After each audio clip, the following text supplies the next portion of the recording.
मंडल हरियाणा की बात की जाए तो उद्योग व्यापार मंडल के समस्त जो लोग हैं व्यापारियों के उत्थान के लिए, व्यापारियों के कल्याण के लिए योजनाएं बनाते हैं। और जब व्यापारियों को अधिकारियों डराते हैं, धमकाते हैं और कहीं ना कहीं इन पर कार्रवाई करते हैं, तो उद्योग व्यापार मंडल अपनी बुलंद आवाज लेकर यहाँ पर सामने आता है। हमारे सामने मौजूद हैं, आप लोग देख सकते हैं, महेंद्र कुमार मित्तल है, अध्यक्ष हैं। इसके साथ ही साथ जो है नेत्री हमारे साथ है, सुमन वाल्मीकि, और तमाम आसपास के लोग यहाँ पर मौजूद है। संजय मित्तल की बात की जाए, इंद्रजीत की बात की जाए और तमाम लोगों की बात की जाए। आज क्यों ये लोग डीसी महोदय राहुल हुड्डा के पास आए हैं, बातचीत करने का प्रयास करते हैं। नमस्कार महेंद्र कुमार जी। हाँ, महेंद्र कुमार मित्तल, अध्यक्ष उद्योग व्यापार मंडल हरियाणा जी। आज मैं अपने साथियों के साथ, भाई संजीव गुप्ता हैं, इंद्रजीत सिंह जी लक्की है, भाई चड्डा जी हैं, अनिल बूरे वाले हैं, भाई राहुल हैं, सारे मेरे अपने हैं, ये बिटिया रानी सारे मेरे अपने ही हैं जी।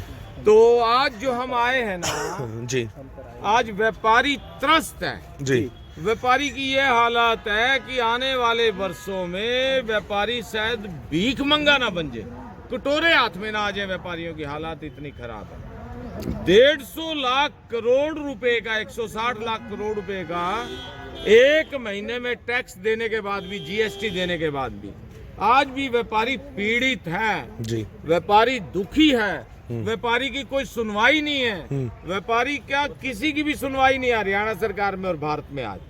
आज सैंपल वाले मार्केट में आ रहे हैं, नवरात्रों के दिन आ रहे हैं, 14 दिन लोग व्रत रहेंगे देवी माता का, और दुकानों पे आज है ना सैंपल वाले आ जाते हैं, जी सैंपल दो, किसका दें? कुट्टू के आटे का दो, संघाड़े के आटे का दो, चावल के आटे का दो। अब दुकानदार जाए कहाँ? अगर चावल के आटे का दे, आप हमारे से चावल ले लो, घर पिसवा लो। कुट्टू के आटे का दे, भाई हम कुट्टू बेच देंगे, तो अपना घर आटा पिसवा लो। अगर सिंघाड़ा दे तो आप सिंघाड़े का घर पिसवा लो। लेकिन व्यापारी को तंग क्यों? व्यापारी का कसूर क्या है कुट्टू के आटे में जी। और अगर व्यापारी आटा नहीं बेचेगा तो व्रत वाले जाएंगे कहाँ? लूट मार हो जाएगी, बड़ा महंगाई बढ़ जाएगी, कहाँ जाएंगे?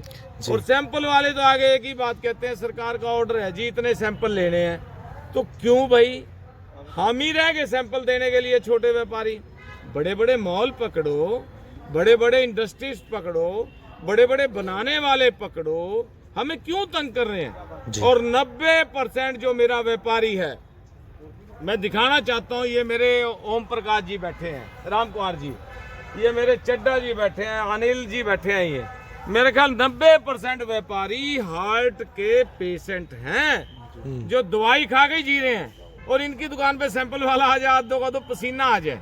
तो मैं तो यही कहूंगा सैंपल अधिकारियों से, सैंपल भरो जी, हमें कोई दिक्कत नहीं है। टाटा नमक का भर लो, टाटा की आइटम का भर लो, और जो ब्रांडेड आइटम है उनका भर लो, पतंजलि का भर लो, पतंजलि का भर लो। लेकिन कहीं ना कहीं पिछली बार काफी दिक्कतों का सामना करना पड़ा था सर, इसलिए ऐसा है। वो भी हमें दुख है जो बीमार हुए, वो भी हमारे बहन भाई बेटा बेटी है, मैं उनका नहीं कह रहा। पेट दर्द तो किसी और कारण से भी हो सकता है, सिर दर्द किसी और कारण से भी हो सकता है, आदमी को उल्टियां घर की पारिवारिक संकट से भी लग सकती हैं। उसमें ये कसूर नहीं दुकानदार का आटा खाया जी, हो सकता है उसको दाल से लगी है उल्टी है। महेंद्र कुमार मित्तल जी, एक और सवाल छोटा सा पूछना चाहूंगा। पुल का निर्माण कार्य नहीं बन रहा, 3 डीसी बदल गए, आपने खुद बताया 4 एसडीएम बदल गए, आखिर ये पुल क्या सोने का पुल बनने जा रहा है? ऐसा है, ना तो सरकार के पास पुल बनाने के लिए कोई नक्शा है जी, ना सरकार के पास कोई इंतजाम है, ना सरकार के पास एक्शन है, ना सरकार के पास एसडीओ है, ना सरकार के पास जेई है। ये पुल जब से चला है ना, हमारे 30 से 3 पहले जो उपायुक्त महोदय थे, उन्होंने कहा था 1 साल 3 महीने में आप इसको कंप्लीट देंगे पुल को। आज 3 तो डीसी बदल चुके, मेरा 4थे डीसी हैं उपायुक्त महोदय जी, 4 एसडीएम बदल चुके हैं, ये 4थे एसडीएम साहब है हमारे अशोक कुमार जी। मेरे को लगता नहीं अभी 3 और बदलेंगे जब तक पुल नहीं बनता। क्या कुछ कहेंगे? अंडरपास भी बन रहा है, काफी अंडरपास बन रहा, वो नहीं खोल रहे। सर लोगों का डबल पेट्रोल लग रहा है सर, पुल से पार कर कर जाना पड़ रहा है, कहीं हमीदा के एरिया में जाना है, सहारनपुर रोड जाना है, तो सर डबल पेट्रोल लग रहा है, प्लस व्यापारियों को कितना नुकसान हो रहा है क्योंकि वो यूज ही नहीं कर रहा कोई पाथ। हमारे रादौर रोड का व्यापार जी, छोटी लाइन का व्यापार जी, जगाधरी रोड का व्यापार, न्यू मार्केट का व्यापार, रेलवे स्टेशन का व्यापार बर्बाद हो चुका है जी, आज लोग है ना ये देखने को ग्राहक नजर आए। जी, मैं सवेरी एक दुकान पे गया 11 बजे, वो कह रहा मैंने 20 रुपए का अभी तक तेल बेचा है सिर्फ। अब दुकानदार कहाँ जाए, जी, किसको कहे, किससे लड़े? जी, तो मैं तो यही कहूंगा हरियाणा सरकार से नक्शा बनाएं, जी, उसको जल्दी पास करें जी, और जो अभी समर्सिबल जो हमने घरों में लगाए हैं उसके ऊपर टैक्स लगाया उसको वापस लें। जी, बजट में कहते हैं हमने भी टैक्स लगाना है ताकि लोग देखते हैं। टैक्स तो रोज लगा रहे हो, रोज हटा रहे हो, इसके बारे में सरकार चर्चा करे। जी हाँ, सुमन जी आप यहाँ पर आई हैं, क्या कुछ कहना चाहेंगी? आज व्यापारियों के साथ जुड़ती हैं, अभिभावक मंच में भी आप अपनी पूर्ण सहायता देती हैं, आज क्या कुछ कहना चाहेंगी? महिला सबसे ज्यादा परेशान है, आप एक गृहिणी भी हैं, क्या कुछ कहना चाहेंगी आज? जी नमस्कार। सबसे पहले देखिए आपने बिल्कुल सही कहा, आज इस सरकार की वजह से इतनी महंगाई हो चुकी है कि आज घर की रसोई पर भी इसका असर दिखाई दे रहा है। लेकिन ये सरकार आज ये कहती है कि कुट्टू का आटा जो आज हम मुद्दा लेके आए हैं व्यापारियों का, तो कुट्टू के आटे से लोग बीमार हो रहे हैं। मैं इस सरकार से आप लोगों के माध्यम से ये बात पूछना चाहती हूँ, इस सरकार में 750 किसान शहीद हो गए, इतने पुलवामा के अटैक पड़ चुके हैं, पुलवामा का अटैक हुआ था, शहीद हुए थे हमारे 45 जवान, और इतने लॉकडाउन में मजदूर मरे हैं, इतने कोरोना में लोग मरे हैं। ये खूनी सरकार अपना तो हिसाब दे हमें। इन छोटे छोटे दुकानदारों को आज ये तंग कर रहे हैं, कुट्टू के आटे की जांच ये लोग कैसे करेंगे?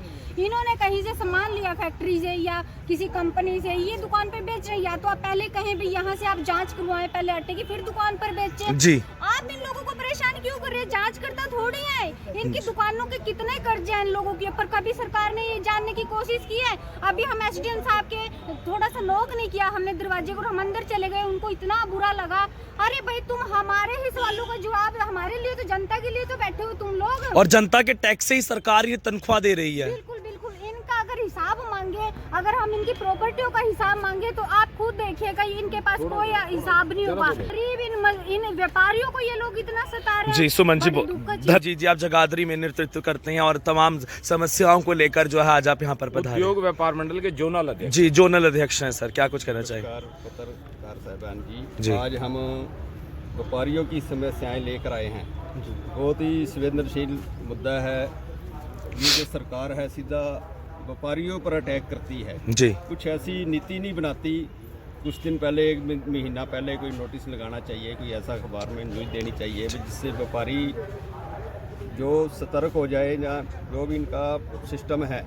मगर ये एकदम आके दुकान पे छापा मारना, ये एक बह का माहौल बना देती बह है। का माहौल बनाते हैं, अफसरशाही हैवी होने की कोशिश करती है, फिर इसमें दलाल बीच में पड़ जाते हैं जी, और मांग भी की जाती है कई बार। जी हाँ सर, क्या कुछ कहना चाहेंगे? आज आप भी महेंद्र कुमार मित्तल के साथ आए हैं यहाँ पर। संजीव गुप्ता, मेरा तो एक ही कहना है कि जिस समय सरकार 2014 में आई, जी, उसमें यही कहा जाता था कि सरकार के अंदर जो इंस्पेक्टरी राज खत्म कर दिया जाएगा। जी, तो ये जो आज जिस तरीके से ये सैंपल वाले जो लोग आ रहे जी, हैं और छोटी दुकानों पे आ रहे हैं, मतलब अगर कोई पॉलीथीन देखनी तो दुकानों पे ही देखनी, अगर वो कोई सैंपल देखना तो वो भी इन दुकानों पे ही देखना। मतलब कि तो टारगेट दुकान को, टारगेट छोटा दुकानदार करते हैं। मतलब इसके पीछे क्या रणनीति है? मतलब वो जो बड़े बड़े जो रिलायंस हैं या जो वो दाना बना रहे, दाना बना के उसका पीवीसी का जो है वो थान बना रहे, थान बना के कटिंग हो रही है। मतलब कि कार्रवाई बड़ों पर होनी बड़ों पे चाहिए। क्यों नहीं कार्रवाई? जी हाँ, तो कार्रवाई बड़ों पर होनी चाहिए, कार्रवाई छोटों पर नहीं होनी चाहिए। उद्योग व्यापार मंडल के समस्त लोग जो है महेंद्र कुमार मित्तल के नेतृत्व में यहाँ पर पहुंचे थे। तो हम मुझसे हमको दीजिए इजाजत, बने रहे IBN 24 के साथ। नमस्कार।